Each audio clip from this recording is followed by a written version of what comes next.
Allô guys, j'espère que vous allez bien. Actuellement, on fait un retour sur notre ami Matt Pokora, le mari de Christina Milian.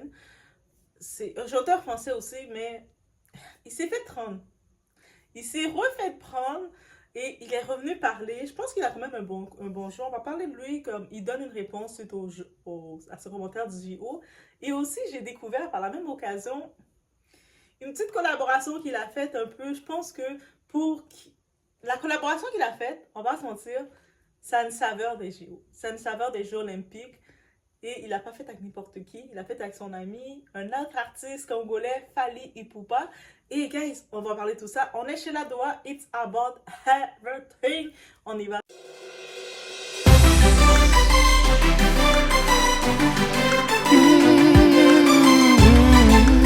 Ok, guys, on sait du point de vue musical. Il était là déjà depuis longtemps. Ça fait une vingtaine d'années. Il a fait un moment blanc dans sa carrière. Et c'est ça peut-être la leçon qui arrive à beaucoup d'artistes, qu'ils sont plus au prime qu'ils étaient au début et à un certain moment parce qu'il y a une nouvelle génération, les personnes qui te suivaient ont grandi et tout ça. Mais on va pas se mentir d'une chose, en voyant sa collaboration, il est toujours là. C'est pas qu'il n'est pas là, il est toujours là. Peut-être pas la même influence, il n'est pas dans la même plateforme que Aya. Bref. Il est revenu sur les paroles, il est fatigué là. Il est fatigué, tout le monde le ramasse comme ça parce qu'il dit, guys, vous êtes là, là, j'ai rien dit de mal. Là. Moi, j'ai pas dit que Aya n'avait pas sa place au jeu. Non, pas du tout. On m'a juste dit et demandé et pour moi. Et j'ai dit que honnêtement, j'étais surpris de ne pas avoir été invité. J'aurais bien aimé être invité parce que j'ai la culture, je représente aussi le jeu. Et là, j'ai pu apprendre parce que oui, Doha aussi essaie de regarder un peu plus sur lui. J'ai pu comprendre que son père, à lui, c'est un ancien footballeur, c'est un ancien retraité, un joueur de football. Je ne sais pas si c'est l'équipe de France, je ne vais pas dire de sottises, mais j'ai rapidement pu comprendre que je peux maintenant comprendre pourquoi il a dit ça. Parce qu'il sait que son père était un athlète aussi pour l'équipe, souvent pour la France. Donc pour lui, il se sentait légitime que d'avoir une invitation. Et puis en tant que tel, les Jeux olympiques, c'est pas une seule artiste qui va performer. Il y a plusieurs artistes. Donc dans les plusieurs artistes, il pensait avoir aussi une invitation. Et je sais pas si dans sa carrière, il fait des tournées en France, mais je trouve qu'il aurait pu être plus présent parce qu'au moment, il a été très discret, peut-être aussi s'occuper de sa famille, il gérait d'autres choses. Et là, il revient et c'est sûr que je peux le comprendre. Maintenant, je peux le comprendre un peu mieux. Je peux le comprendre un peu mieux. Et il a repris parole sur tout le tout. Certaines personnes le reprochent que pourquoi, quand il y avait tout le feu sur Aya, que le monde parlait d'elle, était scandalisé par elle, disait que elle n'est pas Edith Piaf, elle peut pas aller représenter, elle vaut pas et peu importe. Et lui, il n'a pas, il a pas à prendre la parole pour qui que ce soit là. Pourquoi les artistes doivent prendre des combats qui ne les appartiennent pas? Non, il n'a pas à prendre des combats là. Donc elle a été capable, elle a eu les gens qui devaient la supporter, qui l'ont supporté, c'est tout. Et lui fait ce qu'il a à faire. La plupart des artistes, quand ils sont à leur affaire, ils s'occupent d'eux et de leur marketing et c'est tout. Tu les poses des questions, ils vont répondre selon eux-mêmes, selon le tout. Donc de ce côté-ci, on n'a pas forcé les gens à prendre des positions. Mais sinon, on l'a fait de la misère. Il a reçu de la misère. Il a reçu de la misère sur les réseaux. Et je donne quand même des étoiles parce qu'il a quand même tenu le coup. Il a quand même tenu le coup. Il est quand même venu répondre dans tout ça. Et puis, j'avoue, en vrai, c'est vrai, une chose. Nous, les médias, à la façon de crier des artistes, les mettre en compétition. Et les mettre directement en compétition, mais aux dernières nouvelles, peut-être c'est moi qui n'ai rien vu passer, je ne me rappelle pas que lui était réellement en rivalité avec Aya. Et je ne vois pas pourquoi il déteste Aya ou il va détester Aya. Chacun fait leur truc et chacun sont dans deux trucs différents. Donc, je penserais même qu'ils peuvent nous faire un clin d'œil et faire une petite collaboration ensemble dans le futur. Je dis ça comme ça. Je me rappelle quand Aya avait repris la chanson de Corneille avec classe et ça a été single all. Donc, who knows? Je dis ça comme ça. Donc, c'était mon petit point concernant, je vais dire, face à... Il nous a repris concernant le tout. Ça suffit, il est fatigué là. Ça suffit, ça suffit. Il a dit, on l'a posé une question dans les contextes qu'il a dit le tout. Il avait aucune a priori, il venait pas pour être méchant, pour piquer, pour envoyer des tags à Aya. On l'a posé une question si il n'aurait pas voulu être invité ou quoi que ce soit. Et puis il a répondu que oui, lui s'attendait aussi à faire partie de ça parce que il pensait que être quand même avoir sa place dans la culture française. Et c'est tout. Il a donné son opinion. Est-ce que vous aurez voulu qu'il réponde? Quand je réfléchis, est-ce qu'on aurait voulu qu'il réponde? Non, j'ai pas ma place dans la culture française, j'ai rien fait du tout. Non, il a quand même, malgré tout, ça fait longtemps qu'il est là. Il a quand même ses fans, il a quand même sa communauté qui le suivent. Et puis quand il fait des shows, il se produit, il y a du monde qui il remplit des salles. C'est-à-dire que il a sa communauté et puis aussi quand il a vraiment suivi le rythme, il est très proche de sa communauté, il communique avec eux. Je pense que j'avais trouvé un petit moment mignon, j'avais vu une photo de une de ses fans quand elle était bébé. Elle avait peut-être dans les 6 ans et quelques. Et là, on la revoit en adulte, qui a pu le revoir. Quand elle était bébé, on voit une vidéo qu'elle chantait une chanson. Et puis, elle était dans son show en étant adulte. Donc oui, ça fait un article qui fait une évolution. J'attends aussi ça pour Rihanna. Comme, oui, oui, oui, j'attends ça pour Rihanna. Je suis très patiente. J'ai aucune pression envers Rihanna. Oui, oui, j'ai aucune pression envers toi. Fais ce que tu as à faire. Mais un jour, quand même, on va assister à une de tes tournées aussi. Donc, il n'y a pas, y a pas de stress. Donc, c'est aussi simple que ça. Donc, ça, c'est le petit coup qu'il a donné. Il est revenu s'expliquer sur le tour qu'il n'avait pas là pour créer aucune guerre et rien du tout. Et de pas suivre les médias, le jeu des médias qui veulent les mettre en division. Il n'y a pas de division, il n'y a pas qui doit se faire. Il y a de la place pour tout le monde. Justement, en tapant Matt Pokora, j'ai vu son nouveau son. Allez l'écouter, guys. Allez l'écouter, c'est vraiment bon.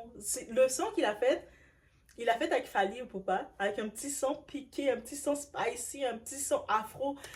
Et ils sont allés le tourner en France, ils sont allés au Bâton Rouge, je pense. Ah, je connais pas France, je connais pas Paris, là. C'est vos quartiers. Mais c'est des quartiers, je sais qu'il y a une plus grande communauté afro. Donc, il est allé aussi, il y a tout le monde qui était là. Donc, ils sont allés tourner leur clip. Et le son, quand on l'écoute, je vous conseille d'aller l'écouter ensemble. Et puis, honnêtement, il n'a pas été invité aux Jeux Olympiques, mais actuellement, avec tous les artistes qu'on entend parler, c'est l'artiste qui nous a sorti un son rassembleur qui serait bien pour les Jeux Olympiques. C'est comme on se rappelle du son de VG, le premier ramener la coupe à la maison. C'était un son comme rassembleur, jusqu'à maintenant on l'écoute encore. Là maintenant, on a le son qu'il a fait avec Fally, c'est un son aussi rassembleur. C'est un son éclectique, c'est un son... on sait qu'il aime le Caribbean. Christina, elle est Cuba, elle est caribéenne, guys. Elle est des Antilles aussi, les grandes Antilles, elle est Cuba. Je sais que quand on parle de grosses Antilles, on dirait qu'on ne veut pas considérer le Cuba, mais Cuba aussi, c'est caribéenne, c'est une Antillaise. Donc, on peut comprendre qu'il aime le côté afro. On sent ça chez Matt. Et on sait que j'étais pas au courant, il avait déjà fait un son avec Fally il y a quelques années de ça. Mais c'est Fally qui l'avait invité dans son son, il a accepté. Donc, c'est-à-dire, on peut comprendre, c'est un artiste ouvert. Et je pense que maintenant, on dirait, il semble vouloir revenir. Mais il veut revenir. Je pense que là, maintenant, il est plus investi dans la scène. Mais là, c'est un Matt adulte. C'est un Matt papa, c'est un Matt adulte avec d'autres façons de voir. Et puis, c'est intéressant. Et je pense pas qu'il est méchant. Le monde, la façon, on l'attaque un peu partout. Mais moi, je l'attaquais. Je disais, qu'est-ce qu'il dit là? Qu'est-ce qu'il dit là? Mais quand tu prends moi, j'ai pris le temps de le regarder. Il a évolué. C'est sûr qu'il n'est plus le premier Matt qu'il était, mais c'est tout à fait normal, là. Comme, il a évolué. Même Justin Timberlake n'est pas le premier Justin Timberlake qu'on connaît, là. Donc, il a évolué, mais bref, je vous conseille, j'en profite de dire, je vous conseille d'aller écouter ce son-là avec Fally. C'est intéressant. Honnêtement, je suis tombée sur ce son, j'étais comme, oh! C'est tout nouveau, il a sorti le 10 mai, ils l'ont sorti le 10 mai. Donc, ça fait même pas quelques jours. Et je pense que c'est dommage de parler de ce bad buzz-là, alors qu'il y a son son qui est intéressant. Et puis, il est venu, il est allé dans le quartier. On le voit, l'amitié, et puis le vidéo, le montage des petits clips qu'ils ont fait. Et bref, je trouvais intéressant. Honnêtement, j'ai bien aimé le petit vibe de ce son-là. Et je sais que les juges, je sais pas s'ils ont déjà fait le choix définitif des artistes, mais je pense que ce son-là, c'est un petit clin d'œil que invitez-le avec Fally. Si vous invitez Matt, invitez Fally aussi. Là, les Français, oui, j'ai dit invitez Fally ou pas aussi. Et invitez les deux pour chanter ce son-là. C'est un son très rassembleur, je trouve. Il est très facile à écouter, bien. C'est bien travaillé. Les deux, ils ont bien travaillé sur le son, ils ont amené leur petite touche. Donc, allez l'écouter et dites-moi ce que vous en pensez. Donc, vous allez me dire aussi, vous allez dire, oh non, doigt, pas du tout, ou oui, c'est vrai. Dites-moi-le, mais allez l'écouter. Vous savez, il y a YouTube, on ne peut pas nécessairement partager comme ça les choses, des sons, des droits d'auteur, mais allez l'écouter et dites-moi dans les commentaires qu'est-ce que vous en pensez. Mettez sur pause, revenez, ok, et dites-moi ce que vous en pensez. Donc, c'est une petite vidéo comme ça d'un petit retour de Matt. Et oui, il a eu des commentaires durs. Guys, on a été dur avec lui. Je dis on, parce que généralement, que ce soit on a ri, on a vu comme par exemple des gens qui commençaient à le tacler, à dire t'es rien du tout, tu vaux rien du tout, t'es plus rien, t'es has-been, t'es si. Eh! Genre, vous êtes méchants comme ça du côté francophone, là. Alors que du côté anglophone, c'est différent. Ils ont tellement du respect pour les artistes qui étaient là avant. Comme t'arrives, Snoop Dogg a plus besoin de faire d'album, il reste de Snoop Dogg. Donc, vous comprenez, les artistes, peu importe, Aretha Franklin, elle fait plus de chansons, mais elle reste comme légende humaine.